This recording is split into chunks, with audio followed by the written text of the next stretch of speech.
9 février 2021. Bonsoir à toutes et à tous. Dal leen ak jàmm seen émission le rendez-vous de Sénégal 7 le rendez-vous de Sénégal 7 comme ni ñu koy defee du lundi au jeudi di leen accompagner seen biir site internet préféré Sénégal 7 di waxtaanee bépp thème d'actualité bu ñeel réewu Sénégal war a àddina war nga këpp comme ni ñu koy defee à chaque fois bu ñu si nar a waxtaanee rek ay poñ yoo xam ne rek ñeel na réewu Sénégal wala ay poñ yoo xam ne ñeel na actualité bu soxal nit yi dañ ciy dalal koo xam ne xam-xamam màcc na ci loolu moo tax aujourd'hui pour parler de l'affaire Ousmane Sonko dama fiy dalal koo xam ne si wàllum syndicalisme wala sax lépp rek loo xam ne ñeel na problème askan bi da si amal ay éclairage yu am solo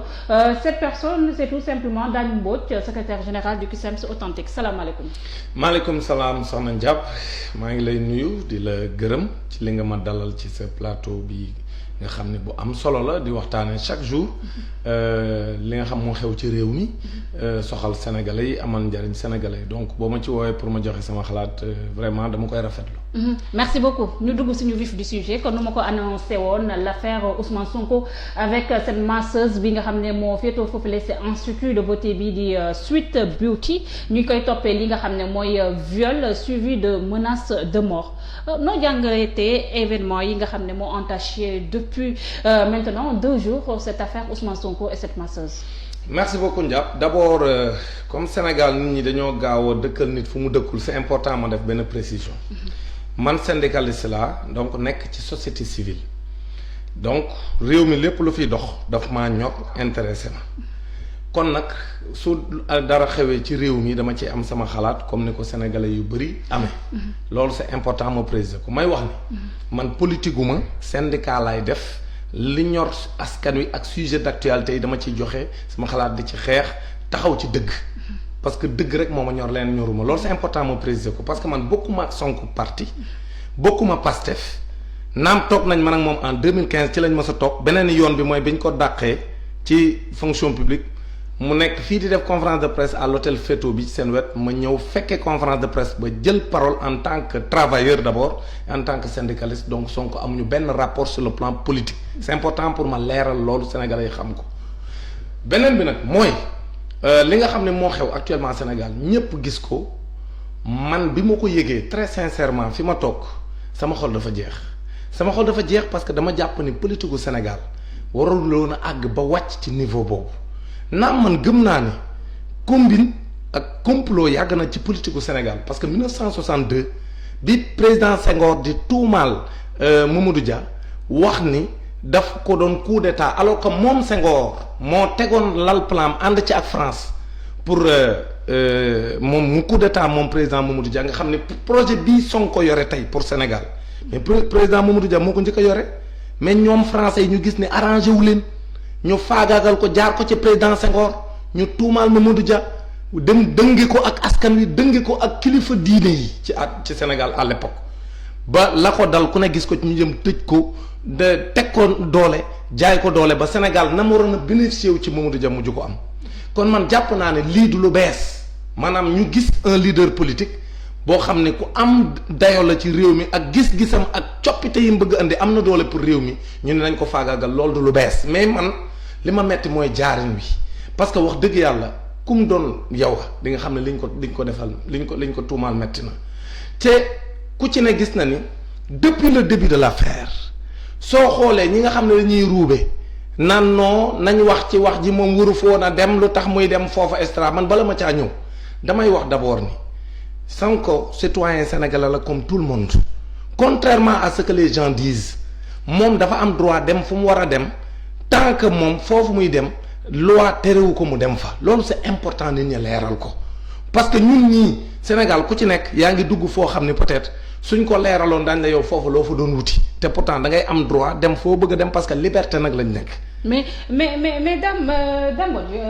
doguma la sax mais est-ce que Sonko carrière Sonko nga xam ne fu mu toll nii mun nañu wax ne moo nekk le seul opposant à kii di le président Macky Sall nekk député nekk nga jëloon 3e ci élection yi nga xam ne moo passé nga gis ne ci conférence de presse bi mu ngi préciser ne jot na ay alerte par rapport ak complot boo xam ne rek ñu ngi koy def sur sa personne waroon na bàyyi nit yi di koy dugal ci genre mbir yi est-ce que il n'a pas aussi été un peu banal sur ce coup aussi. Dame je ne le pense pas xam nga lu tax parce que ci conférence de presse bi dafa wax am lu mu wax lu am solo. bërki démb parce que daf ni man dama am ay problème lombaire kooku nit mën na ko comprendre parce que. mais y a les kinésies pour ça daal. non ma ci laa jëm parce que ci laa jëm gis nga man mii di waxee yow damay defloo nañ ma sax 15 séances kiné. parce que amoon naa ay problème de dos. ñu bëri nag boo waxee dañ defa ni ndigg mooy metti moo tax extra ku nekk da ngay am partie yoo xam day metti sa yaram mën nga am ci sa loos man ci sama kaw loos nii am naa benn problème boo xam si dañ ma ciy defloo ay exercice te kiné moo ma koy defloo effectivement médecin moo ma koy defloo mais li sénégalais yi xamul te xam ko sax peut-être sëgg ci mooy Ousmane Sonko nekkatul koo xam ni daa yore salaire dañ koo dàq ci fonction publique ça c'est important dafa moon salaire am bu baax ca DGID ñu jële ko fa ci jaay doole loolu c'est important te ñun ñëpp ñoo ci teg suñu bët ñun sénégalais yi waaye léegi kooku séance kiné yi ñi naan ay na dem ci yenn séance yi fii gis nga quelques cabinets ñoo ko fi am te c'est des cabinets qui coûtent très cher te Sonko li mu wax leer na ne na jaar na fa bi mu demee médecin digal ko dafa jaar ci ay cabinet boo xam ay chinois ñoo koy doon séance yi cher lool mu cay góorgóor li mu mën mais li nit ñi fàtte mooy loolu looy dundal sa giiru dund la c'est-à-dire que du loo xam da ngay dem def ko benn yoon mu jeex da nga ko war di def tout le temps pour que boo amee ay douleurs musculaires ak ci partie lombaire bi nga dem ñu dem massage la pour réveiller waat les muscles pour muscles yi suñ jàppantee ñu bàyyi et cetera mais loolu Ousmane Sonko da koo def foofu d'abord ci cabinet boo xam si ay chinois ñoo ko yoroon mu cher mu muñ ko mu dem ci beneen cabinet boo xam si lim na ko ci conférence de presse am boo xam si nit ñi mën nañ cee duut baaraam te déjà man d'ailleurs am na ko ma woo démb ne ma cabinet boobu man xam naa ndax fajoo naa fa waaye léegi bi mu demee ba ci biir mu ne lii amatul moyen yi te moom métti bi muy yëg moom moo ko yëg ku ci nekk li nga yëg sa yaram yaa ko xam te sénégalais yi joxuñu ko xaalis bu mu fay demee parce que même parti am amuñu xaalis lu ñuy def dañuy cotiser ku ne gis na man gis naa journaliste bu àndoon ak moom ci élection présidentielle yi xam nga lu mu wax dane ma sunu moroom yi àndoon ak yeneen candidats yi surtout candidat sortant bi ak kii mujj jël deuxième mu ne ma sunu collègues yi àndoon ak ñoom mais ñoom vraiment bu ñu doon wax condition yan nekkoon ñun dañ leen a ñeewoon mais ñun ci jafe-jafe lañ nekkoon parce que Pastef bi ñu àndal amul xaalis. mais dame sur ce problème de moyens concernant le parti Pastef je suis pas trop d'accord avec vous gis nañ ne nemmeeku tour bi ba ko defee en moins de 48 heures ñu amassé des centaines mais loolu parce que après élection yi la donc li ma lay wax nii loolu lu bees la. donc leur candidat potentiel Ousmane Sonko nga xam ne mën nañu wax ne fu mu toll nii moo téye flambeau bi pour ñu fayal ko ay séances aussi wax nañu mën loolu aussi. non attends si c'était un parti organisé. attends non déedéet non teyal parti yi sax dañ leen di imposer seen bilan financier ñu koy déposer au ministère de l'intérieur man mii Kisum Authentique ba may jiite awma droit dem di jël ay chèques di tirer ci compte syndicat bi awma ci benn droit loolu ñu koy wax xamuñu. mais y a des cadres qui sont au niveau de Pastef. non may ma attends non cadre yooyu dañoo yore seen i kër non attends rek non dañoo yore seen i kër non il faut que les gens arrêtent waa Pastef yi yoruñu këru Ousmane Sonko day liggéey dañ koo dàq muy taqale dans le privé pour yor këram. mais c'est la santé de leur candidat aussi. waaw d'accord mais dama bëggoon la loo nekk candidat mënoo jël xaalisu parti di ko def ci sa bopp parti bi ñi ko jël xam nga joxuñu ko pour moom parti bi li ñuy dajale ci li ma gëm parce que man bokkuma Pastef mais damaa lay wax ni parti di doxee ak ni syndicat di doxee ak ni parti politique di doxee donc xaalis bi nga xam moom la ñuy dajale ñoom militants yi bokk ci yow xaalis bi moomoo ko du loo xam da ngay dem rek di tibb di fajoo di tibb di jox sa jabar du demee noonu donc il faut que les gens arrêtent donc man li ma gëm mooy nee na doon na faju ci ay cabinet yooyu cher nañ mu dem xool cabinet bu gën a yomb boo xam dina fa mën a dem te pourtant dina am le même résultat mu xool cabinet boo xam ne agréé nañ ko lan mooy agréé mooy état reconnaître na ko ba jox ko récépissé ne ko am nga droit yow exercer massage mais sénégalais yi man dama xamul lu tax bëreet rek ñu jàpp ne c'est vrai que c'est un milieu boo xam si coow bëri na ci parce que nit ñi dañ naan milieu massage bi dafa bëri ay nit ñoo xam ne gëmuñu dara mais c'est pas parce que nit ñi bëri gëmuñu dara cabinet yëpp a yam mais nit ki da ngay dem massé wu Sénégal lañ ko bonale nii mais réew moo dem dafa am ay cabinet massage gis nga président de la République gouvernement bii bu ñu leeraloon ñoom ñëpp fi ñuy dem di massé wu ak fa ñuy dem di fa dugg kon réew mi ñëpp dar seen gémmiñ surtout ñu ciy wax ci temps yi ci coow li man li ma gëm mooy cabinet buy massé wu ak nu mën a tudd ak nu mën a demee fekkente ni am na këyit bu ko permettre mu exercer képp kuy sénégalais am nga droit dem fa boo sentiree métit ci sa yaram mais léegi ñu naan dégg naa ay sénégalais yuy ruube ñu ni léegi moom góor la ci jullit et puis moom nee nañ il est très pieux léegi lu tax muy nangu jigéen di laal ay yaramam mais ça c'est pas vrai man ànd naa ak sama soxna ba tàyyi ñu dem ci gynécologue góor Ousmane Sonko yeggun ci awraam. mais loolu li ñu def mooy dañoo non attends c'est important dañoo ñëw de maase yaramam man ànd naa ak sama soxna dem ci gynécologue boobu ni góor la mais keroog fi ma toog sax bi ñu paree meeg naa ma j'espère que tu n'étais pas jaloux ma gis mu jël baaraamam dugal ci biir awraam non attends il faut que les gens soient sérieux donc loolu. dafa bokk ci liggéeyam. non non non c'est pas deux choses différentes non le fait que nit ñi wax ni jullit non jullit la rek dañuy wax jullit man sama jabar jullit la keneen jabaram jullit la. dañuy ku ne yaa ngi ñi koy wax ñëpp seen jabar a nga fi bu feebaree wala mu war na lor wala muy am doom góor moom lañ koy yóbbu mu nekk gynécologue di yegg ca awraam mais loo tax ñu bëgg a gëmloo nit ñi ni Ousmane Sonko léegi moom yaramam jigéen waru koo laal bu dul jabaram non xam nga sénégalais aussi dañoo mën a ruubee quoi. ban jigéen est-ce que cette masseuse bi nga xam ne ñu naan. dama ne la masseuse bi am na elle est outillée pour faire ce genre de massage aussi. foofu laa jëm nag foofu laa jëm. est-ce qu'elle est outillée pour ça. mais attends xam nga lu tax njàpp parce que douleur lombaire aussi c'est quelque chose de sensible. waaw c'est sensible mais nit mën na dem foo xam ni du xam ka koy traité gis nga yow booy dem ci cabinet man mii di wax ak yow su ma feebaroon dem ci benn cabinet privé pour faju su ma yegsee xam nga lu ma xam ndax cabinet privé bi baax na. ndax ka ko moom am na droit ubbi ko et cetera nga loolu su ma ko vérifier ba pare su ma ñëwee toog ni leen dama bëgg a def consultation du man maay wax ku may consulter ñoom ñoo lay tànnal ki lay consulter donc moom li mu xam moom Ousmane Sonko mooy ci li mu wax ci conférence de presse am mooy agence bi def massage bi c'est une agence reconnue par l'État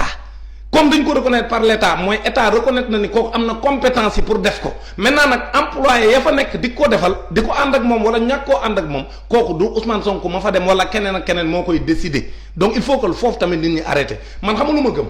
mooy coow lii il faut que les gens soient sérieux et reviennent à la raison man dama nekk nit koo xam ne lu mën a am damay analyser parce que ñun nag waruñoo nekk dof ñun sénégalais yi benn nañu xool depuis le début li ci am loo xam ne war na tey suñu xel. benn mooy bi coow li jógee nañu wax parce que Ousmane Sonko député la am na droit circuler après 21h nee na moom un peu après 21h la fa jógee léegi bi mu fa génnee ndaw si nee nañ ay 4x4 ñoo ko fa jël si lu tax kenn waxul ci 4x4 yi lu tax defuñu enquête jël téléphone ndaw si def ko suusale du ndaw si moom salon bi nee na moom dégg na ci téléphone ndaw si ñu naan ko laaj ko ndax daanu naag daanuwul waa donc ñooñu doon woote téléphone. te ñu soupçonné ne y a un complot lu tax téléphone ndaw si jéemuñu enquêter dans ce sens pour xool ñan ñoo doon woo ndaw si ak di ko wax ndax am nga lii ci moom ak am nga lee ca moom est-ce que c'est là où se trouve le problème. non mais moom laa lay wax lu tax bu fekkee ne ñoom dañoo jàpp ne daa am lu xew lu tax benn bala ñoo yegg sax ci loolu mais ndaw si lu mu wax du dañ koo violer plusieurs fois de façon répétée mooy lan dañ koo violer waat ko toujours la même personne waaye yow mën ngaa gëm nit dañ la violer violé waat la te waxoo cee kenn nag ba ca mujj ba nga cay doog a wax te nga nekk magum jëmm doo mineur ñu ne am nga 20 ans il faut que gis nga sénégalais yi bu leen nekki dof gis nga bu ñu leen bëggee de waxi dof yéen ngeen nekki nit gis nga xam ndaw si viol munoo ñu ni da ngaa toog dañ laa violé ba noom ngay woote pour wax naan man maa ngi wut am naa ci moom lii am naa ci moom lee kooku ku ñuy violé doo def loolu te ñoom délit de viol bi moo leen ci intéressé ñoom état Sénégal parce que encore une fois je le dis aux Sénégalais gis nga Ousmane Sonko lui il a compris fan lañ jëm ak moom ak fan lañ bëgg a jëm ak moom parce que fañ jëm ak moom yàlla rek a fi ne ñoom du ñu yàlla du ñu yonent li ñu bëgg yàlla mën na koo nërmel comme na Firawna nërmeloo woon ak yonte yàlla Moussa man li ma gëm mooy fi ñu jëm ak moom mooy dañoo bëgg a salir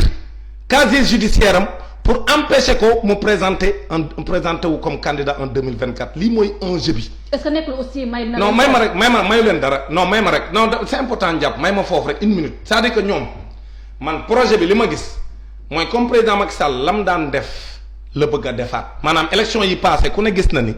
ñaari candidat yu am doole da leen a faagaagal pour duñ nekk candidat parce que suñ nekkee candidat dañ koy yóbbu deuxième tour parce que élection yi ñu génn ku gis difficulté yi mu jàlle xam nañ ne bu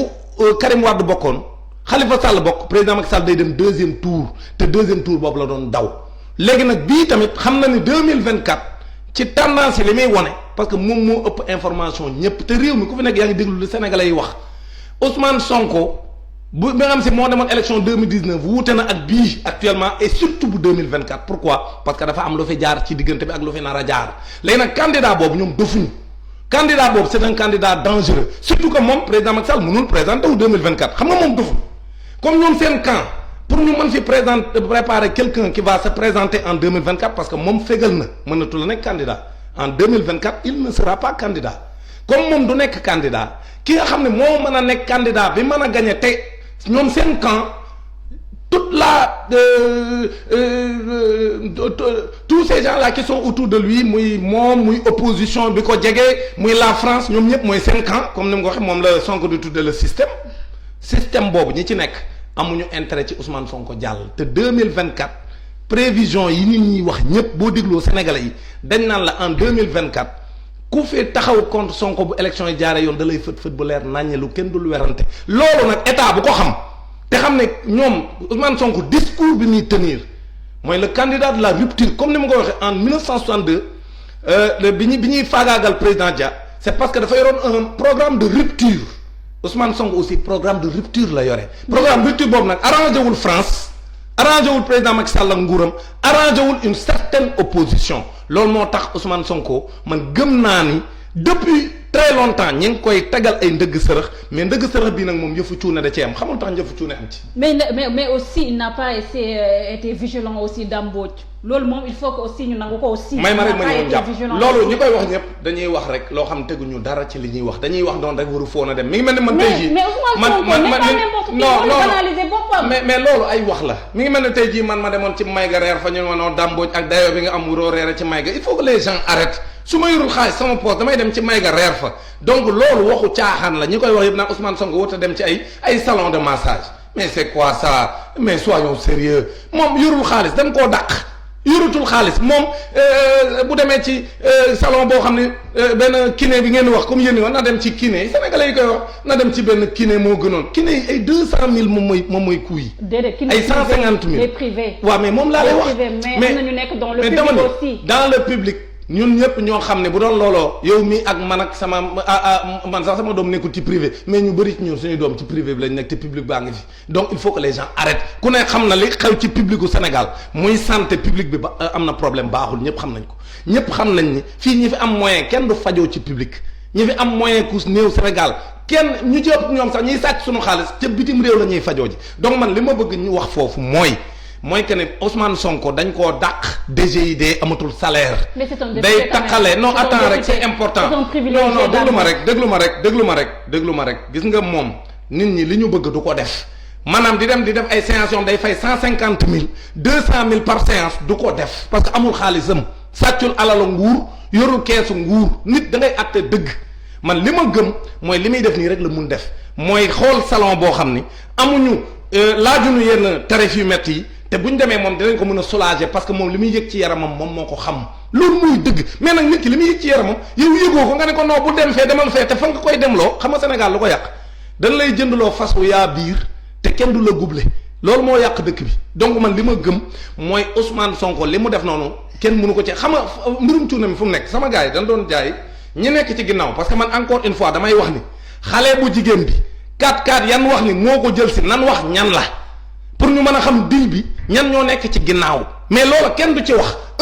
mooy que ne ñoom bu doon dama ni wax dëgg yàlla dañ leen di jàppee ne ñu nekk ci ginnaaw bien sûr les instigateurs ñi nga xam ne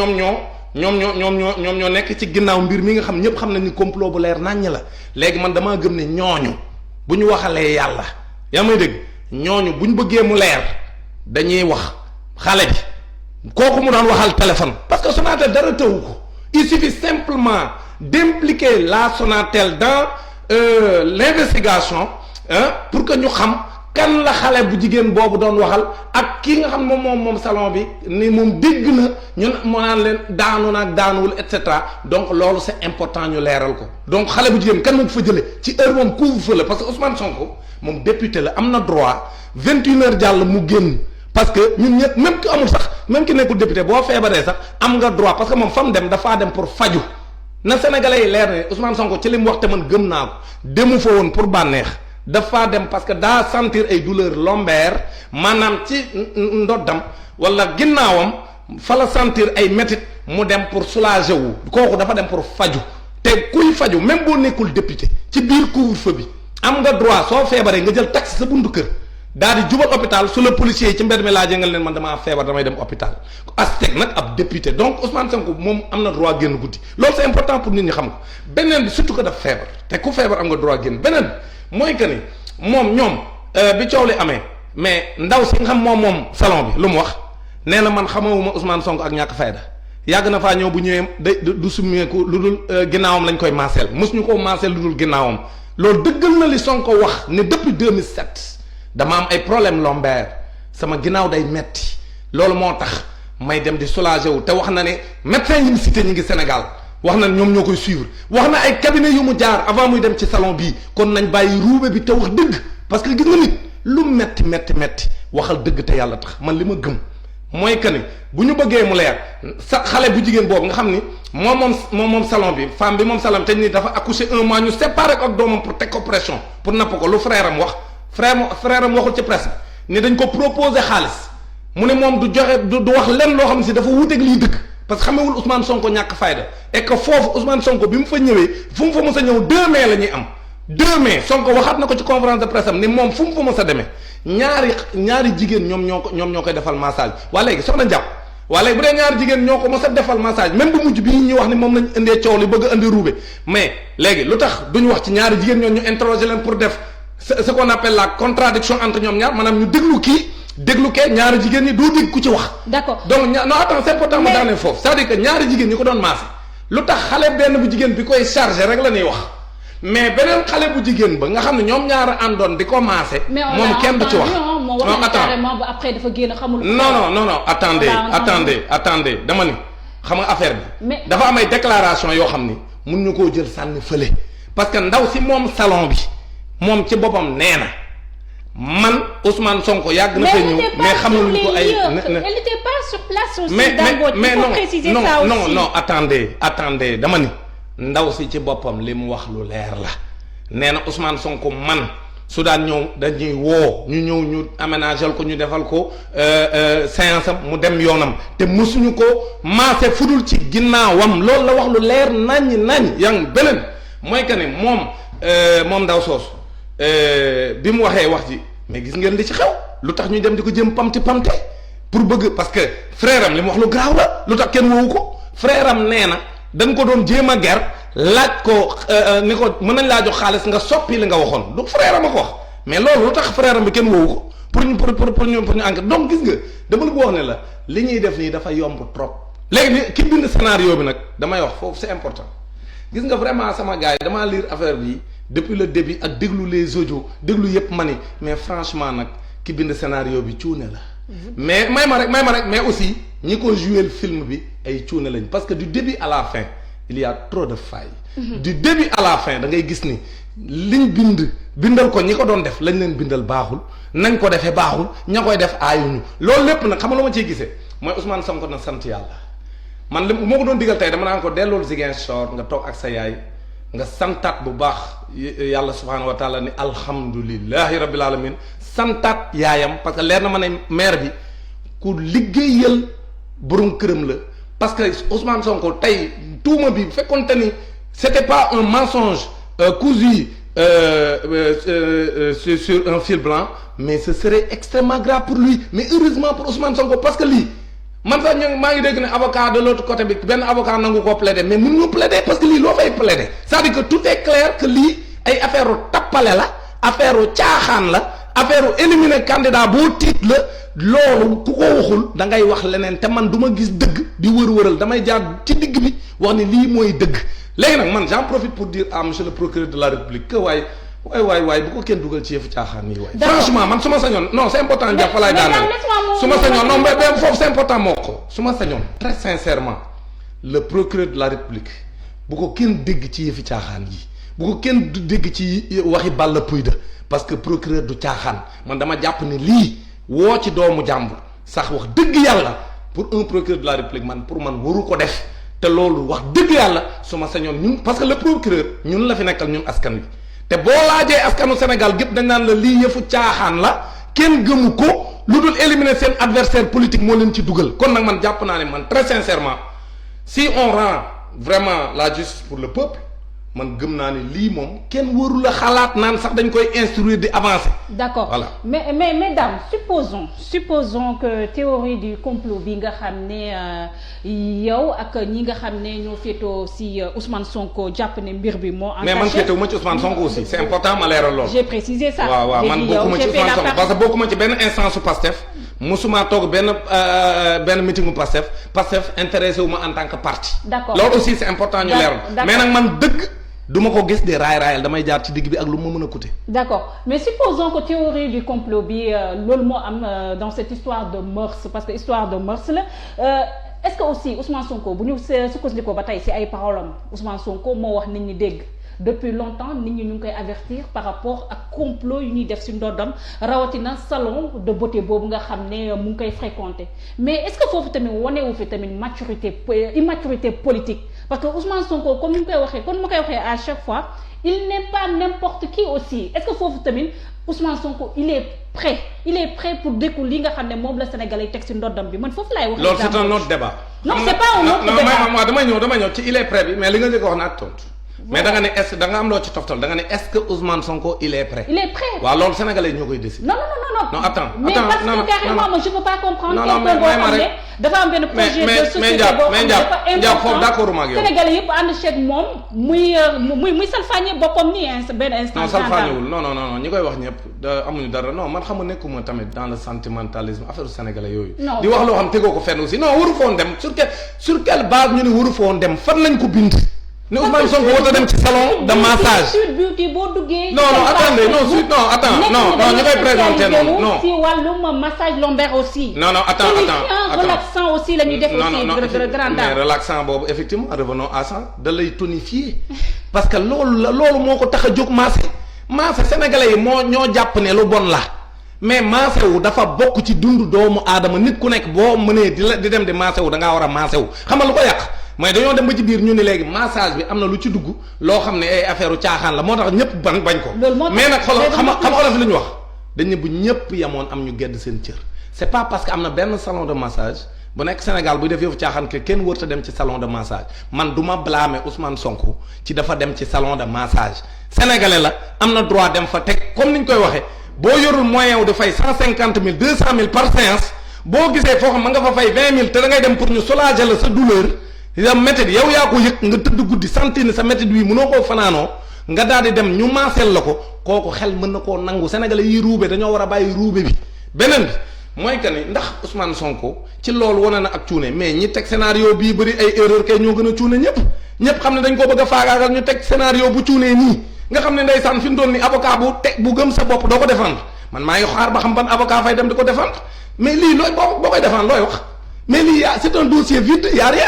y a rien que du complot pour écarter un candidat qui dérange pour 2024 surtout que yow mënoo nekk candidat 2024 donc tu veux faire le vide autour de toi loolu mooy dëgg lii ku waxul lii mooy da ngaa ragal dëgg te man dëgg bu taxawee man Dame Mbodj dama koy wax quelles que soient conséquences yi ma cay yooyu tegu sama kaw parce que man mënu ma woon fanaanoo lii démb j'ai dit à ma femme ma ne ko man je suis écœuré et que vraiment doo am envie sax vraiment dund Sénégal quoi ce qui est en train de se passer dans ce pays et puis sénégalais yi nañ wax dëgg te bàyyi niy wax gis nga liy dëgg mooy aujourd'hui Ousmane Sonko amul benn faute bu ñu ko mën a teg ci ndoddam instant bi defuñu ay pexe te pexe dama la jox beneen exemple waa njàpp buñ nee salon bi état Sénégal moo ko jox këyit mais c'est un salon légal. mais da ko jox këyit pour. waaw moom laa lay wax mais non pour effectivement maasewu mooy fuy metti sa yaram loolu mooy maasewu xam nga Sénégal leen yàq. dañoo defe ne massage pour plaisir rek a tax nit ñi di ko def massage dafa am deux façons salon boobu salon professionnel la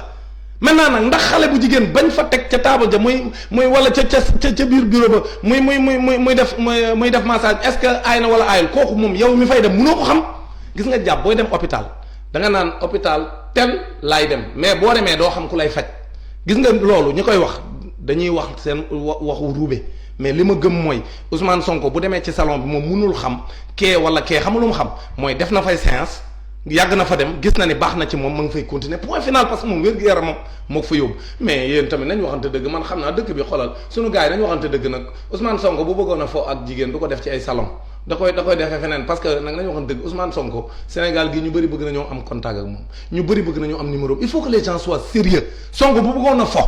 du ko def ci ab ay salon de beauté mën na koo def foo xam ne kenn du leen tëpp ñoom ñaar parce que Ousmane Sonko du nit ko latte Sénégalais yi nit koo xam si foo romb ci mbedd di gis ko Ousmane Sonko yombul Ousmane Sonko c'est très rare nga gis nit ku la gis naa ko nit la koo xam téye na boppam nit la koo xam prudent na ci fi muy dem man loolu am naa ci lu ma leer parce que nag dama xam ñu ko jege ñoo xam damay waxtaan ak ñoom yaa ngi may dégg mun naa ci lim ku ci mel ni El Malick son chargé de communication mun naa ci lim koo xel ku mel ni mon ami Matar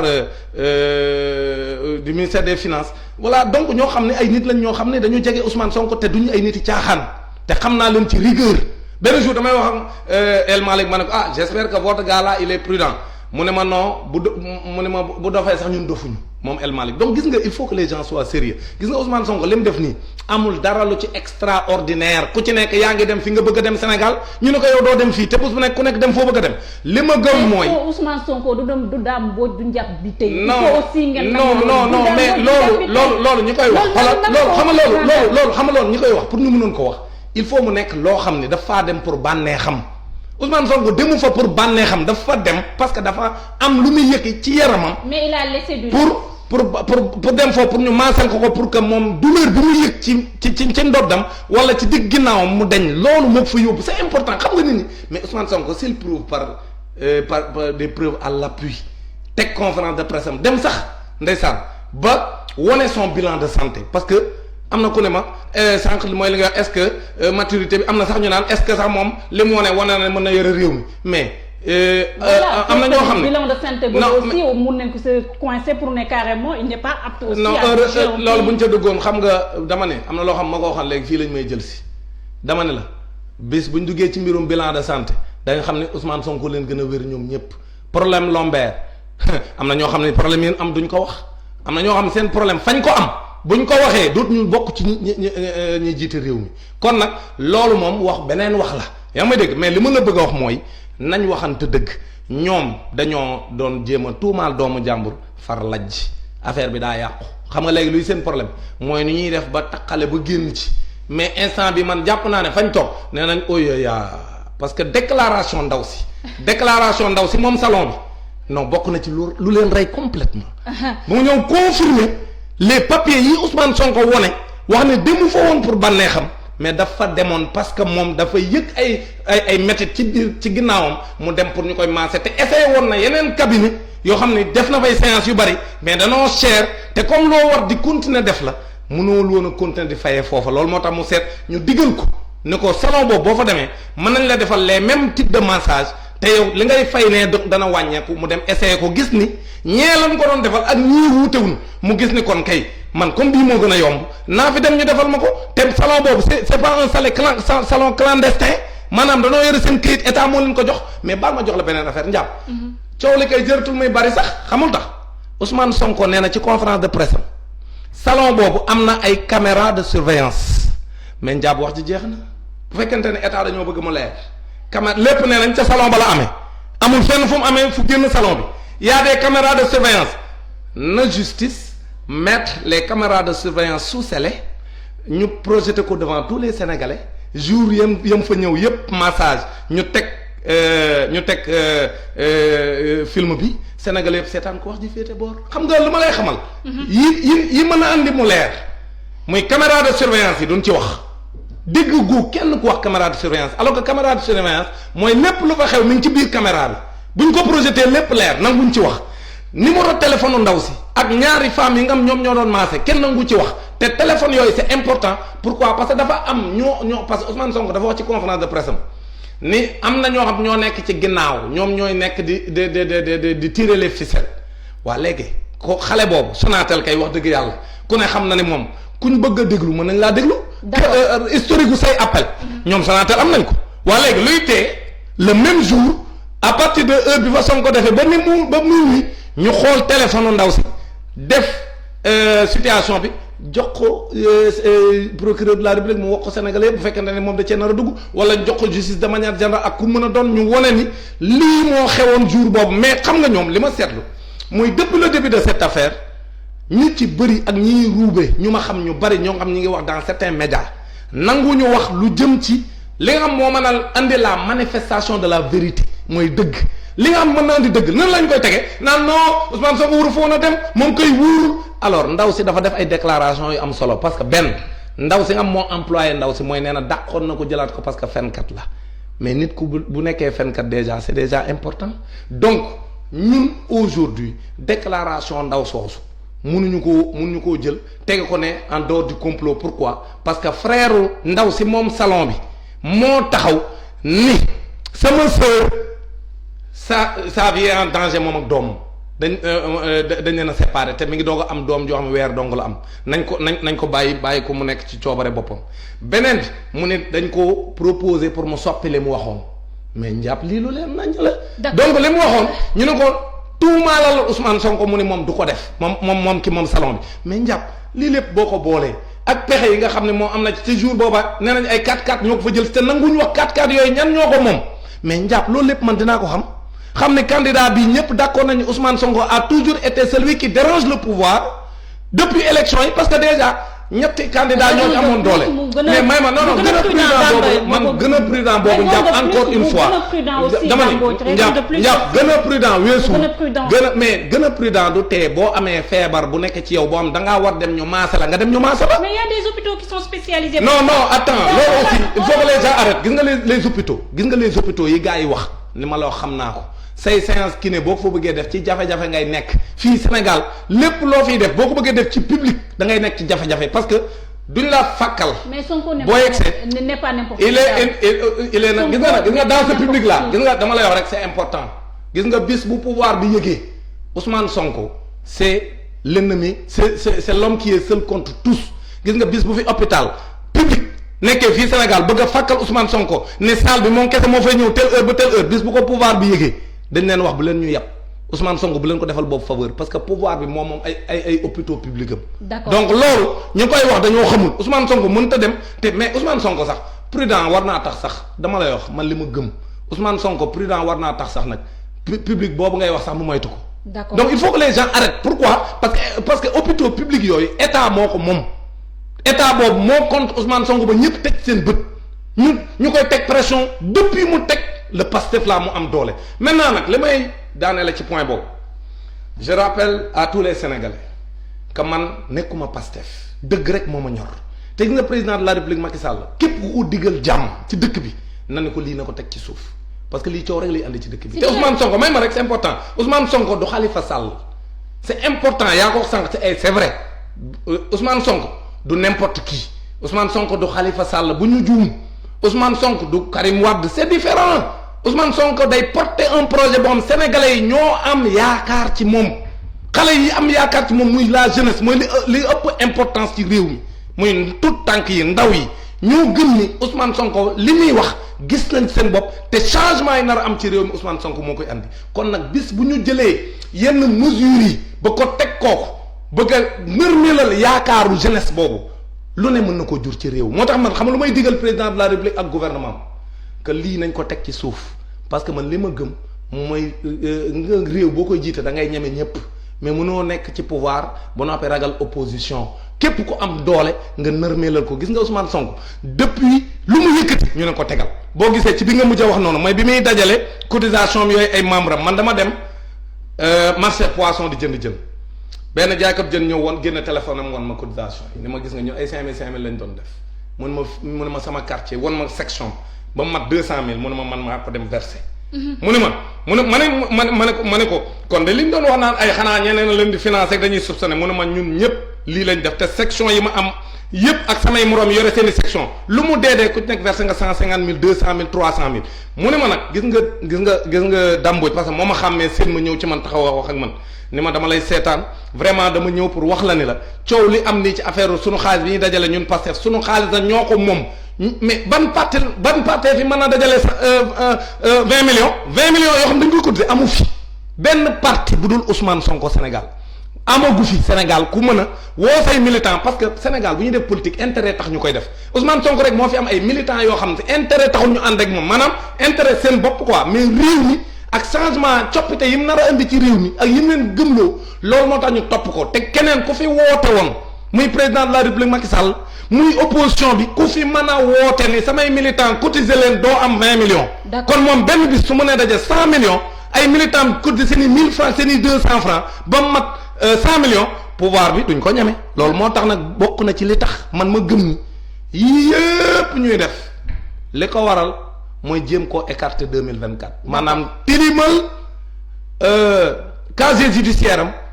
même buñ ko tëjul fexe ba am lañ ko taqal. daa day wax ne léegi moom mënta présenter wu 2024 parce qu'ils ont peur de lui et je considère que loolu bu ñu ko fi jéemee mën na jur lu ne ci réew mi et je ne leur conseille pas cela. man li may ñaan mooy nañ bàyyi ku nekk ku war a nekk candidat 2024 nga nekk ko comme moom président Macky Sall moom jeexal na en 2024 du nekk candidat parce que nul ne peut faire plus de 2 mandats consécutifs loolu tailleur constitutionnel am Ismaïla Madior wax na ko moom président Macky Sall wax na ko à plusieurs endroits les constitutionnalistes sont divisés. non divisé amu ci non loolu constitutionnaliste opportuniste yi la mooy ñi nga xam ni seen poste a tax ñuy wax mais képp koo xam ne tu dis le droit man ñi ma ci déglu ñëpp ñi nga xam si faruñu fenn te ils disent le droit ils ont dit que nul ne peut exercer plus de 2 mandats consécutifs te Macky Sall am na ñaari mandat am na 7 ans te moo diggoon ni juróom lay def sax mais mujj def juróom-ñaar maanaam kàddoom gam joxoon sénégalais mujj ko respecté mais sénégalais ne garaawul mu defaat beneen juróomi at muy fukki at ak ñaar mënatu la doon candidat en 2024. lii mooy dëgg. Dame Mbodj on avance par rapport ak événement yi am fooy ne si kër Ousmane Sonko ñu gis ne aussi toute une jeunesse wàcc neen pour défendre kii nga xam ne mooy Ousmane Sonko. si théorie du complot bi nga xam ne yow yaa ngi koy brandir ak ñi nga xam ne ñoo farandoo ak kii di Ousmane Sonko si tel était le cas est-ce que lu événement yi nga xam ne xew na démb ak avec ces lots de violence ak nit yi nga xam ne ñoo ñëwoon pour protéger kii nga xam ne mooy le leader de PASTEF fekkee si le président de la République Macky Sall moo nekk si gannaaw wala dafa am ñeneen ñuy tirer le ficelle loolu est-ce que warul créer déclic si bopp ñooñu ñoo xam ne carrément Sonko nekkul Khalifa Sall nekkul Karim Wade comme ni ñu ko waxee tantôt est-ce que waruñoo aussi dellu gannaaw par rapport ak seen projet bi fekkee dañoo bëgg a faagal kii di Ousmane Sonko. loolu moom dama ciy d'accord ak yow d'abord li ma comprendre mooy Ousmane Sonko xamal laa veille la wax ni man. bu ñu lever sama immunité parlementaire maanaam sama mbalaanu kiiraay parce que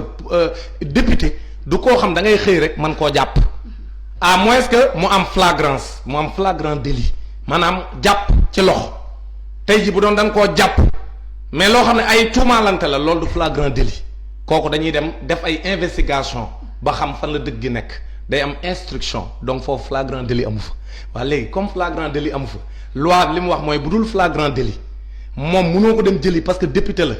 léegi mbalaanu kiiraayam moom ngay dindi d'abord moom la ñuy wax la levée de l'immunité parlementaire du député mais loolu defaguñ ko kon léegi dama lay laaj njab bi tey policiers yi lu ñu wuti woon kër Ousmane Sonko parce que am na ku ne ma militant Sonko yi ma ne ko wax mais nga nekk leader say militant ñëw sa kër seet si la loolu kay c'est normal non gis nga man Sénégal xam nga lu yàq suñu dëkk bi du ñu àtte ci dëgg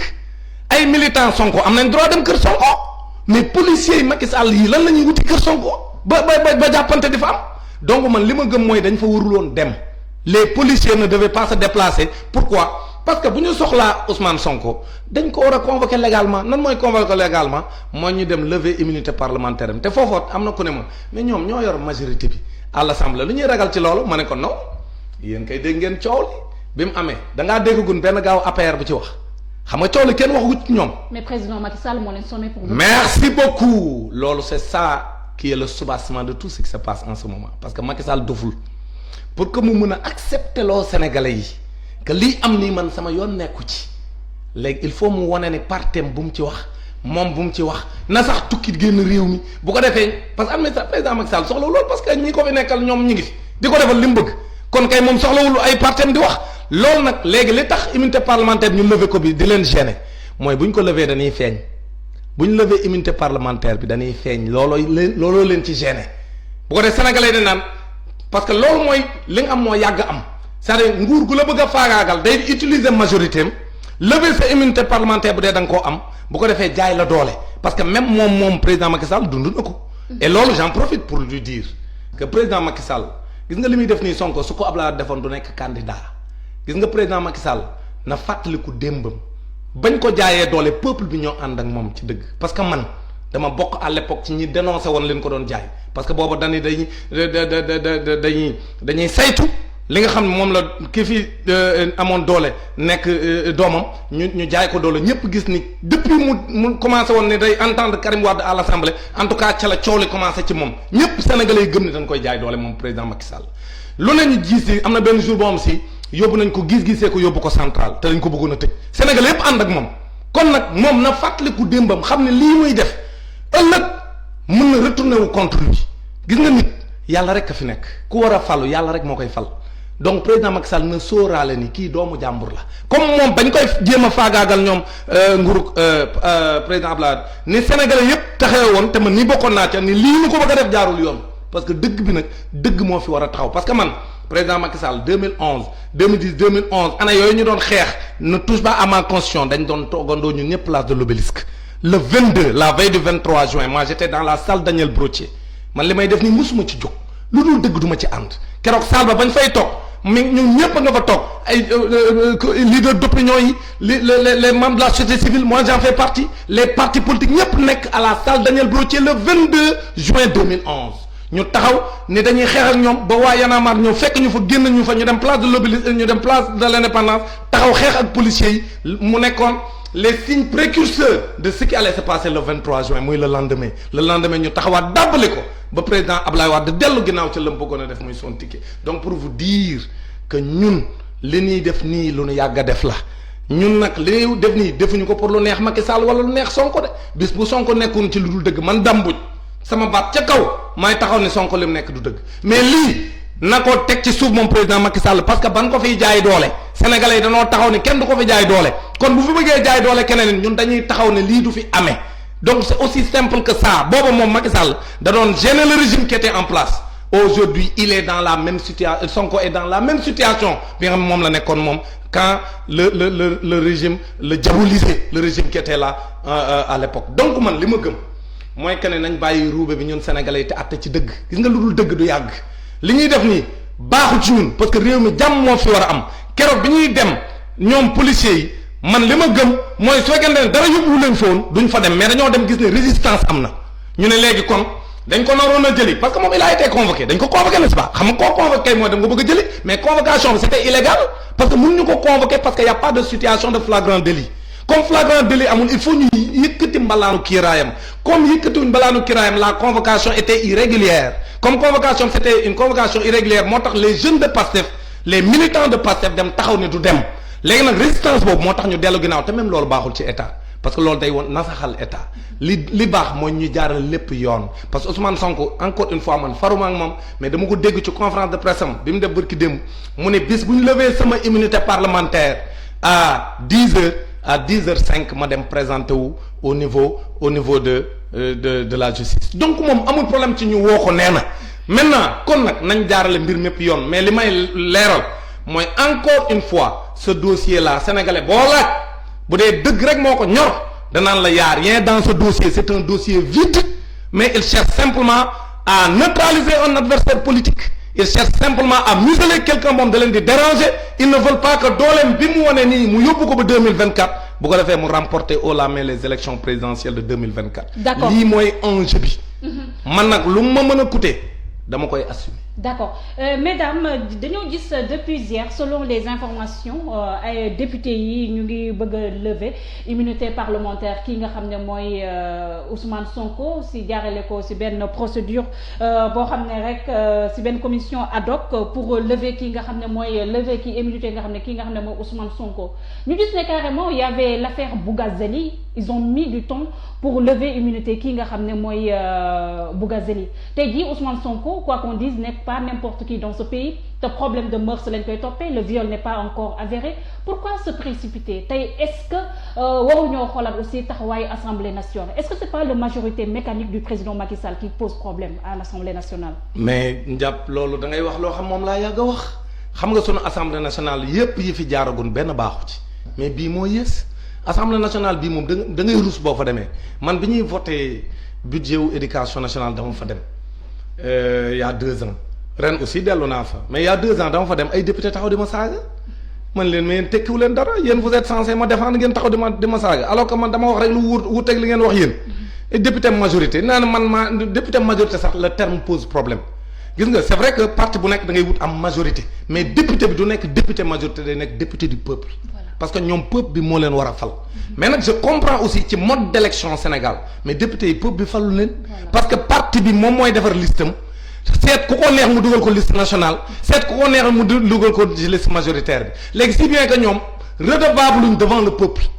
dañuy redevable ci ki leen fa teg liste bi ki la fa dugal teg la ci position baax bu tax nga nekk député mais boo paree moom rek ngay lu mu la jox nga tàccu loolu nag man jàpp naa ni lii ak li fi xewoon avant lii depuis 1962 maa ngi lay wax la xewoon ci jamonoy Senghor ak Mamadou Dia Senghor France utiliser ko mu dem coup d'état Mamadou Dia ba noppi wër Sénégal utiliser les médias d'état utiliser l'argent de l'état utiliser tous les créneaux de l'état dem tuumaan Mamadou Dia ne moom moo ko doon jéem a coup d'état kon complot yàgg na Sénégal kon nag man dama jàpp ni sunu assemblée bii la ñu war a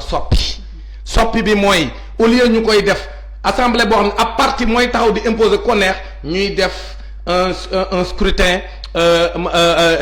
au niveau de chaque département ñu affecté la selon ce poids électoral ñu affecté la ce nombre de députés ñu dem compétition par département nga xam ne dañuy am une liste nationale ku ci nekk boo xam ne département par département nga xam ne dañuy dindi la dose majoritaire même bu ñu ko dindiwul en tout cas ñu wàññi ko ba mu nekk presque 10% ou 20% lépp nekk proportionnel ba nga xam ne département bu ci nekk ku fay jóge da ngay nekk député département ba nga jóge bu ko defee bu ñu nee département tel Kébémer am nañ droit à 2 députés ya ko gagné seen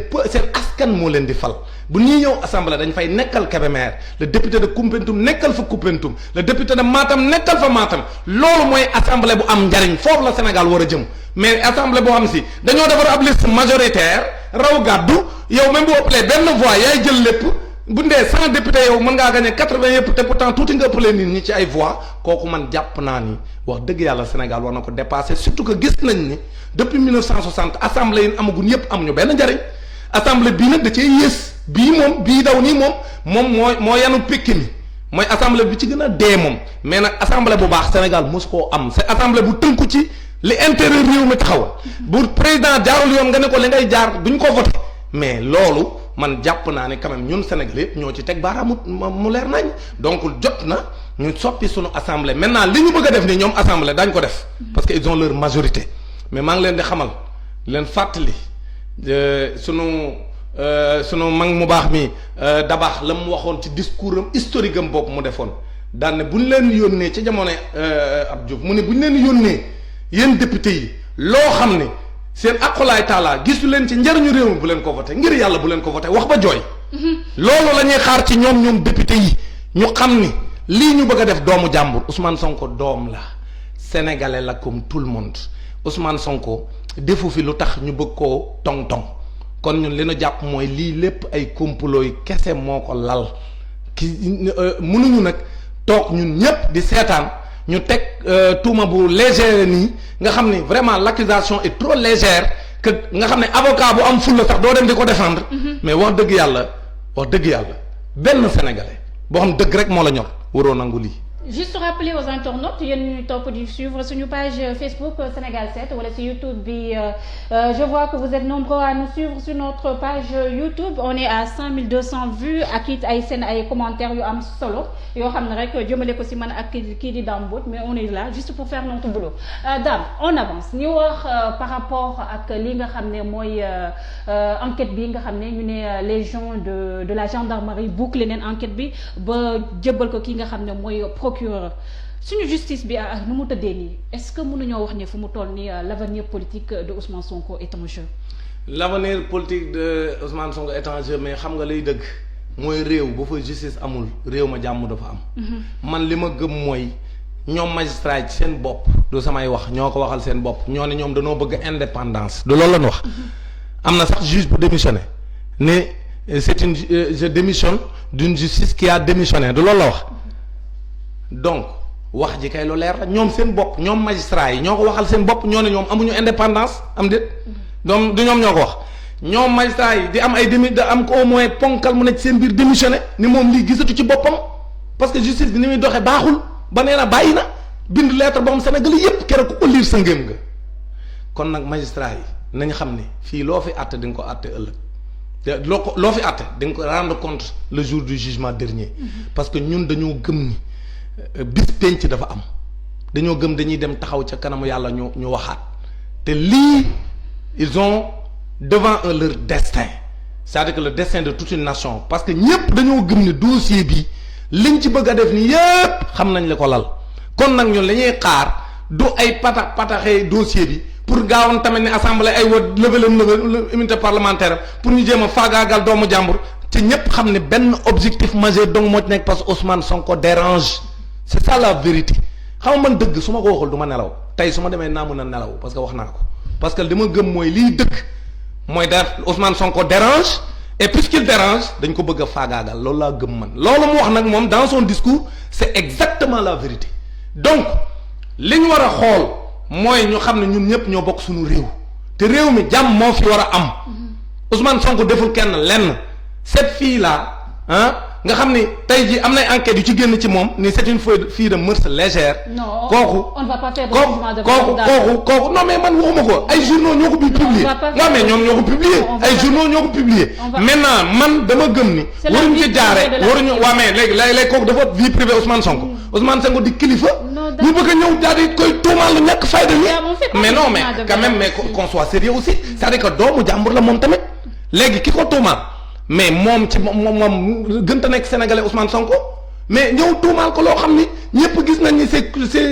c'est cousu de fil blanc c'est un mensonge bu leer nañ ñëpp gis ne affaire caaxaan la tappale maintenant loolu est-ce que war nañ ko def koo xam ne moom tooñu leen deful leen dul ñëw teg partem di politique teg programme boo xam ne jeunesse bi gis nañ seen bopp sénégalais yi gëm seen réew gis nañ seen bopp mais loolu rek la Ousmane Sonko deful leneen maanaam daa ñëw teg partem am ay idéem xalaat ni réew mi doxul xalaat ni programme bi fi nekk système bi ko fi teg moo ko fi indi mu créer ce qu'il appelle l'anti-système andi lu bees mu charmer sénégalais yi bëggal ko seen bopp ànd ak moom ci projet bi mu porté ni ko daañu ànd ak yow ba nga doxal ko pour que Sénégal jëm ca kanam pour que tubaab yi nit ñu noote mu jeex que li ñuy pasaree sunu alalu réew mu jeex que ñu am koo xam ne mën na ñëw yore réew mi ci loxo yu sell kooku la ko sénégalais yi nag teg ko ñoom foo xam mus ñu faa teg kenn léegi nag loolu ku mu metti ba nga bëgg koo faagaagal ne loolu doo ko may mu àgg ca mais da ngay taxaw ne yow yaay yàlla alors que yàlla mooy dogal ñoom bu fekkente ne le destin de Ousmane Sonko mooy lii mu teg te sénégalais yi nee nañ gis nañ ci seen bopp moom dinañ ko jàppale ba mu teg ko kenn wërta fexe ba jéem a faagaagal loolu kon nag man pour man ces accusations légères nga teg ko ci doomu jàmbur dis gor kooku tamit c'est inacceptable donc man loolu laa gëm lii boo xoolee du début à la fin da ngay gis ne ñoom ñi koy layal sax amuñu yoon pour layal ko c'est trop léger loolu mooy dëgg léegi nag lépp loo xam ne mën na andi lu jëm ci dëgg gi ñu tege ko ne di wax ci ay noo waru foo na dem vraiment Ousmane Sonko est-ce que affaire bi wóor na et cetera affaire u sénégalais non yooyu nañ ko arrêté xam nga liy dëgg mooy sénégalais la comme tout le monde dañ koo dàq fa mu doon liggéeyee mën na ni léegi man damay seet fu gën a oyof ci man ma dem fa di fa maasewoo parce que maasewu du lu bon loolu il faut sénégalais yi xam ko dama ne la dem ci gynécologue mu téye sa yaram di la maase c'est moins grave que nga jël nekk góor yow gynécologue jël say baaraam dugal ko ci awra jigéen il faut que les gens soient sérieux te loolu mi ngi am ci dëkk bi te kenn kaasu ko nga yore sa soxna ànd ak moom dem ci gynécologue góor mu jël ñaari baaraam dugal ko sa biir awra jabar te kaasoo kon nag tey da ngay jullit c'est la même chose c'est la même chose parce que fee dafa faju non c'est important njàpp c'est la même chose xam nga tax c'est la même chose parce que Ousmane Sonko demu fa nee na parce que dafa wuti bànneex dafa dem parce que ginnaawam mooy metti muy maasewu fa mu doon maasewoo seet ci moom te dañ koo dàq mu dem seet fu gën a oyof ci moom te foofu mu seet am nañ këyit parce que am nañ récépissé moo tax mu demoon fa kon nag sénégalais nañ bàyyi roube bi te wax dëgg. D'accord. Mesdames, au-delà de la justice, l'avenir politique d'Ousmane Sonko, certes, il y a des il y a des gens qui se revendiquent du PASTEF. Certes, nous sommes du PASTEF, mais Ousmane Sonko, nous l'avons fait. Mais est-ce que tu as cette histoire? Nous avons une capitale de sympathie aussi pour nous donner c'est Ousmane Sonko. Je ne le pense pas, c'est le contraire. Ah oui. C'est le contraire. Non, bu doon loolu nga wax yow kon état bi day bàyyi dossier mu sedd bu doon li ngay wax la que léegi lii tax na ñi ko bëggoon dañuy wàññeeku bu doon loolu état am na ko ci day bàyyi mu sedd. Donc Ousmane Sonko. Non, c'est le contraire. Sur la fille. mais non dama ne la xam nga koy falu yàlla moo ko xam. mais man li ma gëm man Dame Mbodj mooy sénégalais yi duñ ay dof parce que que même bu fekkee am na ñu fi doon nelaw ñi doon dajjant ñoo ni këlëb ci seen kaw ñu yeewu ñun ñëpp ñu ànd ni foccet yeewu ñun sénégalais yi fii kenn nelawu fi kon nag fii sénégalais bu fiy nelaw amul lii nu bëgg a def kenn accepté wu ko Sénégal bu dee du nit koo xam ne day xool ay intérêt boppam képp koo xam dëgg rek moo la ñor di nga xam ne lii ñu bëgg a teg pour faagaagal Ousmane Sonko ko tax a jóg loolu mooy dëgg. maintenant léegi est-ce que moom mën na yàqal Ousmane Sonko li ñu def nii man góobu ne mën na ko yàqal loolu laa gëm bu fekkente ni justice teg nañ ko ci yoon lii ay waxi bàll puy de la. mënta yàqal Ousmane Sonko loolu laa gëm pourquoi parce que sympathie day yokk. man damay wax ak ñoo xam sax ci yeneen parti lañ bokk surtout APR man wax naa démb ak ñaar nit ñu nekk APR ñoo xam dañ naan ma sawaay neexul ba neexul mais man vraiment dama am gàcce. dama am gàcce ci mbir mi. pourquoi parce que mbir mi nag wax dëgg yàlla c'est trop sale quoi ils sont descendus trop bas en réalité Sonko dem na fa demu fa ñun on sent loolu mu séq xale bu jigéen ba parce que viol moom ñëpp d'accord nañu amul xale bu jigéen moom dégguma benn sénégalais bu ne non violé xale bi la ñuy wax kay mooy lu tax mu dem fa. mais même ñu naan la même boo amoon dara seen diggante dañ naan la en tout cas violé wu ko moom loolu moom c'est clair loolu moom d'accord naa ne moom képp kuy sénégalais d'accord nga ne xale bu jigéen bi kenn violé wu ko parce que moom ci boppam ci benn ña nekk ci ginnaawam bu ñu ko leeraloon rek ñoo xam ne kenn violé wu ko parce que encore une fois téléphone xale bu jigéen bi nan koo génne ñu wax à partir de 21h bi Ousmane Sonko génnee bi mu ko maaselee ginnaawam ba pare te ñaar lañ. ñoom ñaar ñooñu bi ñu maasee ba pare léegi nañu wax kan moo jël si xale bu jigéen bi 4-4 yooyu ñuy wax ni dañ koo ñëw jël si mais loolu yomb naa xam parce que dañuy woowante téléphone kon te loolu Sonatel mën na ko génne kon nag bu ñu nax sénégalais yi ruube bi lañ war a baax te xam ne dëgg mooy mujj te fii ku fi wax lu mu mënti doon ëllëg da ngay rendre compte devant le bon Dieu moo tax man li ma gëm mooy ay Ousmane Sonko son avenir politique est en jeu amul benn avenir politique bu nekk en jeu xamoon lu ma tiit mooy jàmm suñu réew mii ni ñuy def ba préserver ko te bu ñu yaakaaree ne Khalifa Sall niñ ko defoon patamee ko pour éliminer ko ci élection 2019 yi patamee Karim Wade éliminer ko ci élection 2019 yi bu ñu yaakaaree ne mën nañoo def noonu Ousmane Sonko ñu ngi nax seen bopp. ñooñu ak Ousmane Sonko bokkuñu projet yi ñuy porté bokkuñu ñi ànd ak ñoom loolu c'est important pour ñu wax ko xam nga dëgg da nga koy wax rek te yàlla tax c'est pas la même chose donc man li may ñaan président de la République. ak ñëpp ñi nga xam ñoo séq mbir nii mooy nañ bàyyi lii lépp teg ko ci suuf ñu xam ni xale bu jigéen bi malheureusement ki ko bindal scénario bi aayul moom mi ko def aayul te masseuse yi ya fa nekkoon ak ka moom salon ba ñoom ñëpp bi leen boo dégloo ki nga xam moom salon bi li mu wax dëggal na le Ousmane Sonko wax que Ousmane Sonko du nitu caaxaan dem fa woon pour loolu. leneen luñ fi def ay coow lay andi ci dëkk bi. te jaru ko parce que réew mi président Macky Sall ci jàmm lañ ko joxe naam ñun ñii ñëpp 2011 dañ daan xeex ànd ak moom place de l'Obélisque pour que bu ñu laal constitution parce que Abdoulaye Wade la mu bëggoon 2011 su ko defoon Macky du falu Abdoulaye Wade bu ñu àndul woon ñun moo tax ñuy wax leen ko waa APR yi ma daan gis ak ñu mel ne man à la place de l'Obélisque en 2010 2011 mosuñu def manifestation bu ma raté man Dame Mbodj parce que dama doon taxaw di xeex par bu kenn laal sunu constitution te politique gu ma woon ànduma woon ak kenn donc loola ma doon def. ci laa ne ba heure bii du ñu fi nekk di nasaxal benn candidat ku war a nekk candidat 2024 da nga koy nekk ku ragal candidat yi da ngay génn ci géew bi nga dem sa yoon mais ku fi nekk ne maa fi mën mais maay tànn ñuy bëreeg man mais loolu mënta nekk làmb ji kon làmb ji day toj te loolu c'est inacceptable yow boo mënee ci làmb ji da ngaa war a ñeme mbër yépp mais maa mën ci làmb ji mais bii mbër nañ ko génne du ma bëreeg moom ku ci ne ngay xool noo koy faagaagale man jàpp naa ne loolu kenn mënu ko nangu dans une démocratie te loolu moo amoon 2011 président Macky Sall mii tey ñu nag moom ñu àndoon nekk place de l'Obélisque di xeex ba dem 23 juin di xeex ba Abdoulaye Wade la mu bëggoon tripatouiller constitution bi dans le sens de ses intérêts mujjul am loolu moo ko tax a nekk candidat en 2012 dans des conditions qui permettaient l'alternance loolu lañ bëgg mu amaat Sénégal parce que réew mi moomu ko ñun moomuñu ko ñun ñëpp ñoo ko bokk kon nag képp ku bëgg jàmm na digal président de la République ak képp koo xam ne mi ngi ci dossier bii ni leen nañ wut jàmm parce que réew jàmm moo ko yore parce que boo ko bëggee gouverner dans la terreur du dem te man li may sentir Sénégal mooy une dictature bu leer naññ boo xam ne mi ngi ñëw ci sunu kaw ñun ñëpp fi mu toll nii ku fi wax ñu jëm la faagaagal képp ku ñu yaakaar ne mën nga nekk candidat bu leen andil ay jafe-jafe daañ jéem a wut ay pexe yu ñu la écarté réew mi ñu restreindre les libertés mais loolu mënuñu ko accepter mais lu accepter lu président yi fi jiitu président Macky Sall tax ñu koy may président Macky Sall donc man li ma koy ñaan mooy lii ñu yëkkati nañ ko teg ci suuf bàyyi doomu jàmbur mu delluwaat ci ay activité am ñu xam ne lii même bu fekkoonte ne am na ñu ne ci ginnaaw man du ma ne Macky wala keneen la xaw ma ko ne ci ginnaaw mais ña ne ci ginnaaw moom jàpp naa ne ay cuune lañ parce que scénario bi ki ko bind aayul. ñi ko joué aayuñu loolu moom gëm naa loolu. mesdames bu ñu defee benn analyse bu gën a poussée par rapport avec cette affaire de Ousmane Sonko gis nañ y a de cela une semaine ñu gis ne y a une fuite par rapport ak déclaration de patrimoine bu kii nga xam ne mooy Idrissa Seck bien vrai que mun nañu wax fu mu toll ni allié kii di président Macky Sall mais gis nañ ce qui se passe dans le groupe de Macky Sall y a des mackistes yoo xam ne dañoo gëm ne Idrissa Seck dafa ñëw fokkart ni lu ñu yor seen loxo est-ce que tey mënuñoo wax ne.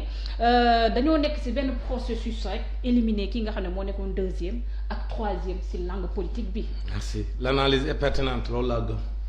xam nga bi Idrissa Seck demee ci coalition Mburoog Sow bi vraiment man dama jàpp ni ñi doon wax naan dañoo ñëw pour fàkkal Idi dañoo xamul président Macky Sall parewul pour fàkkal kenn li ma gëm man parce que ñun ñëpp duñu yàlla kenn xamul luy xew. mais li ma gëm mooy il cherchera à être candidat en 2024 dina ko jéem. mënta doon candidat nag parce que moom fégal na ñaari mandat mat na mënta ne candidat waaye dina jéem kon nag ki ma gëm man ni day jéem du fàkkal kenn boppam lay fàkkal kon Idrissa Seck li ma gëm mooy dañ koo woo pour éliminer ko politiquement moom mi jëloon deuxième. kon léegi bi mu woowee Idi ba Sénégalais yépp mere ko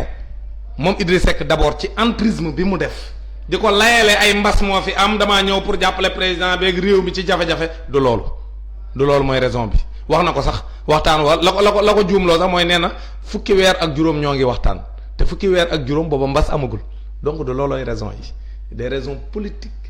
moo ko ca dugal ay calcul politique moo ko ci dugal moom Idrissa Seck yaakaar ne président Macky Sall day respecté kàddoom par rapport ak 2 mandats yi alors que man gëw ma ni loolu dina am moom il cherchera à faire un 3e mandat.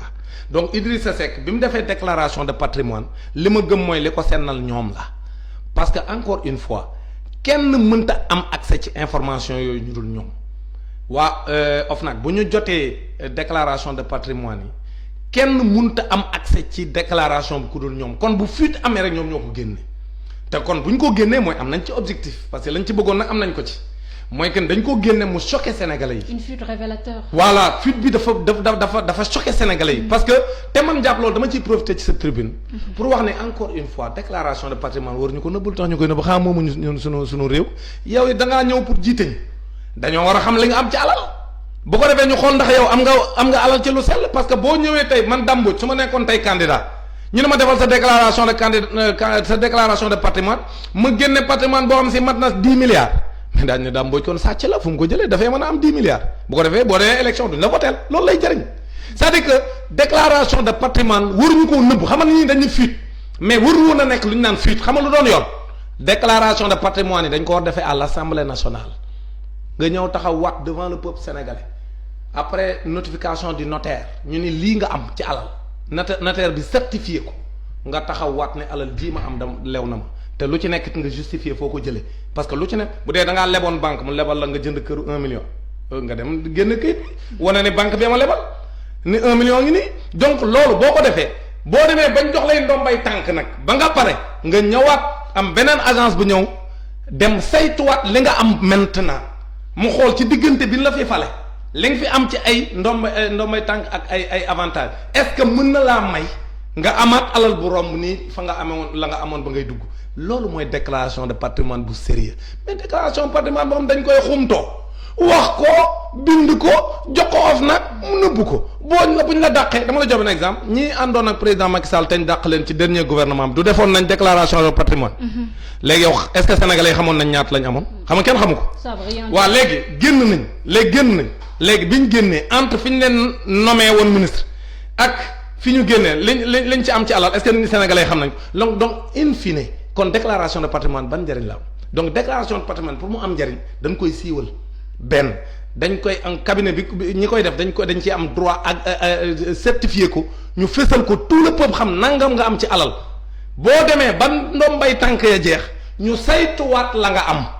pour que ñu mën a méngale la nga amoon ba ngay dugg ak la nga amoon bi ngay génn ci la ñuy xamee ndax déclaration de patrimoine am na njëriñ waaye déclaration de patrimoine ku ne di kawti déclaration de patrimoine alors que kenn mënu laa firndeel ne la ñi déclaré woon bi ñu génnee sàcc ñu sunu xaalis kon nag gis nga njàpp nga ñu waxante dëgg Idrissa Seck moom ils l'ont sacrifié. D'accord loolu moo tax ñu def fuite bi pour éliminer ko bi ñu paree ci moom nag ñu nekk ci deuxième phase bi la deuxième phase mooy éliminer ki jëloon troisième maanaam ki jëloon deuxième éliminer nañ ko. parce que fi mu toll nii présenté nañ ko ci Sénégalais comme koo xam ne entrisme politique transhumance lay def Sénégalais yëpp mer ci ñu dawal tuuti ñu génnee ay fuite ci alal jëm am mu choqué waat Sénégalais yi kooku xam nañ ni mënatu leen a sonal kooku pare nañ ci moom léegi mu des nag ki nga xam ne moo leen mën a sonal tigi mooy Ousmane Sonko te lii day firndeel ni coow yi fi jaaroon yépp muy bi yim bindoon livre ci pétrole bi ñu jéem ko menacé porter plainte defuñu ko ba léegi ñu bàyyi kon ça veut dire que moom moo newoon ci dëgg loolu laa gëm parce que boobaa gënoon a gaaw ci ñoom bu fekkoon te ne am na ay preuves beneen mooy 94 milliards yi mais ñëpp tiitoon nañ ci Sonko dañ koy teg léegi lu tax ñu bàyyi 94 milliards te ko ne c'est parce que xam nañ ni boobu la Sonko doon wax amuñu benn firnde buñ jaaree ba tëj ko ci kaso bi parce que amuñu lenn loo xam si mën nañ koo justifier li nga xam moom la leen tuumaal. waaw léegi nag comme loolu lay signifier que Sonko seet nañ ko côté yépp 15 ans yi mu def à la DGID amuñu benn preuve buñ ko mën a jàppee parce que buñ amoon lu kuy jaar ci lu ñàkk fayda lii pour jéem a faagaagal nit dafa nga ne boo xamoon lu mu def ci DGID ci 15 ans yam fa liggéeyee wala nga xamoon ko ci 94 milliards yi wala nga xamoon ko ci livre yi mu bind nga xam ne tuumaal na nguur gi ci ay dossiers yu bari kon xam nga ne buñ ko xamoon ba tey ñu dugal nañ ko ci kaso kon nag man li ma gëm mooy encore une fois daal sénégalais yi buñ nekki dof buñ leen bëggee tegi dofit ñoom nañ nekki nit. ñu jeexalee ak benn question Dame Mbodj par rapport ak actes yi nga xam ne nguur bi en place mu ngi koy teg gis neen temps yii passé on parlait de l'affaire le gars d'Horizon Sans Frontières Boubacar Seye tey jii fan ya daaw ñiy wax wàllum Karim Wade ak kii nga xam ne mooy Khalifa Ababacar Sall ñiy wax aussi tey jii wàllum Ousmane Sonko tey est-ce que jotul lanceur d'alerte wala sax ñi nga xam ne ñoo féetewoo ci kujje gi ñu def bloc pour faire face à cette politique du président Macky Sall aussi. loolu on peut dire maintenant ñun journalistes yeeg ñeneen tout le monde est en danger. tout le monde est en danger dans ce pays dama lay wax man sànq bi may jógee géewul parce que falaa xëy sama yaay bi ma koy tàggu dane ma voilà yow dama bëgg vraiment coow li temps yi bëri bul ci dugalaat sa coow parce que yow coow lu ñëw nga dugg ci et cetera te wóorul waa ji day tëjaate ma ne ko yaay ma ne ko man xamal lu ma gëm mooy réew mi président Macky Sall moomu ko dañ ko koo dénk pour ab diir boobu nag ñun sénégalais yi duñ fi taxaw mu ñuy xoqatal parce que xoqatal weesuul ku wax mu tëj ci kaso bi ku wax mu menacé la loolu moom lañ dul nangu tey duñ ko nangu ëllëg man wax naa ko ci bi ñu téyee Boubacar Seye keroog man mi maa président conférence de presse bi ñu nangu ñoom waa noo lànk ñu woo ma ne ma yow lañ bëgg nga présider ko y avait toutes les associations ay Africa Jom Center ay Leg Africa ñun et cetera y avait plusieurs associations ma ni leen bu ñu seetaanee lii ñu def Boubacar Seye ñun ñëpp daan ñu ko def benn par benn lan ñuy éliminer benn par benn lan ñuy taqal di ñu dugal ci kaso bi benn par benn moo tax booloo boobu man loolu laa gëm booloo bi nag mooy ñi nga xam ne bokkuñ ci système bi c'est important parce que dafa am ñoo xam ne ñoom paccoo alalu réew mi dérangé wu leen ak ànd ak ay multinational ak ay ñoo xam ne France moo nekk seen ginnaaw ñooñu man mënuma leen a woo ci lenn parce que gëm naa ne bokkuñoo ak ñun camp loolu laa gëm ñi bokk camp nan ànd ñaari camp fii Sénégal ñaari camp fi am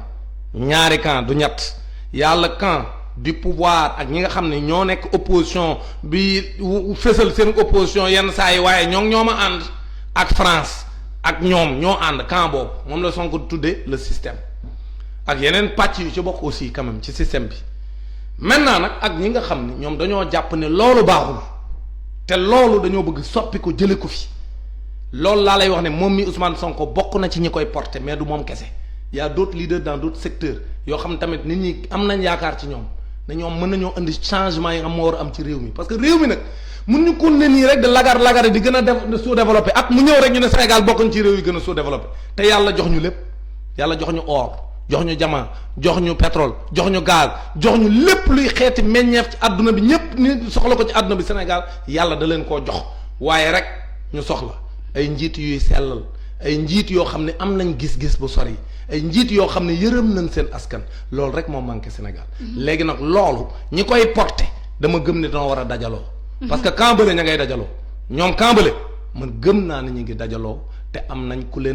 ndëgër laay parce que France ñoom la àndal kon nag ñun beneen camp bi dama leen ko wax keroog ma ni leen suñuy liberté yii nu yore ko néew dictature bi ma gis ci réew mi su continuer ku fi wax ñu te commencé na léegi nag bu ñu boolewul suñu doole taxaw tem wan leen ni lii duñ ko nangu ñun ñëpp benn par benn lañ ñuy faagaagal mbooloo mooy doole kon dañoo war a nekk wennow say taxaw tem pour réew mi jaar yoon démocratie bi ñu respecté ko ku war a nekk candidat nekk ko kenn du faagaagal kenn ci affaire u tappale loolu laa gëm ni bu ñu ko defee ñu soppi ni réew mi di doxe ak ni ñuy salfaañee ak yelleefu nit ñi ak ni ñuy pasaree alalu réew mi loolu jàpp naa ne bu ñu ko defee Sénégal ci kanam tuut dina bokk ci réew yi nga xam moom la ñuy citer comme des pays développés. Merci beaucoup Dame Mbodj. Je rappelle que vous êtes le secrétaire général du CUSEMS authentique mbégte à bànneex lay am saa su ne su may jàkkaarloo ak yow très véridique. waaw merci beaucoup Ndiap xam nga man moom comme ni ma waxee j'aime dire ma pensée wodd wax yi certes wodd ko mais du tee wax li ma gëm. parce que àdduna tam noonu lay doxe te réew mi ñun ñëpp ñoo ko bokk encore une fois moom lay tëjee man bokkuma ci benn parti contre ma benn parti ci dëgg rek laay taxaw coow lu am ci réew mi nag intéresse na parce que je suis un leader d'opinion je suis un syndicaliste membre de la société civile kon lépp lu am ci réew mi rek ñor na ma parce que ñun askan wi ñoonu tax di yëngatu kon lépp lu ñor askan wi rek war na ñor sinon dañuy ingrat parce que askan wi ñoo tax ñu àgg fi ñu àgg parce que ci seenu stut seeni taxe ak seeni impôt ci lan jànge ba am li nu am kon nag askan wi bu nekkee jafe-jafe war na noo gis ci loolu rek lañ nekkuñ ci leneen képp ku wax leneen yaa ngi ci ay erreur kenn mënta dut baaraam ni kii laa àndal ci politique wala lee laa def ci politique waaye lépp li may def rek damay gëm ni dama koy def parce que sama réew moo ma ñor li may def dama koy def parce que askan wi moo ma ñor te leneen nekkul sama ginnaaw. merci jërëjëf merci aux internautes yéen ñoo topp di ñu suivre suñu page Facebook wala si YouTube bi. Ça y est, c'est tout pour aujourd'hui. On se donne rendez-vous demain, Inch'Allah. Yeneen thème, je pense qu'on va toujours continuer avec cette feuilleton de Sonko parce que fu mu toll nii moo nekk au devant de la scène. On se donne rendez-vous demain, Inch'Allah. D'ici là, prenez soin de vous. Merci.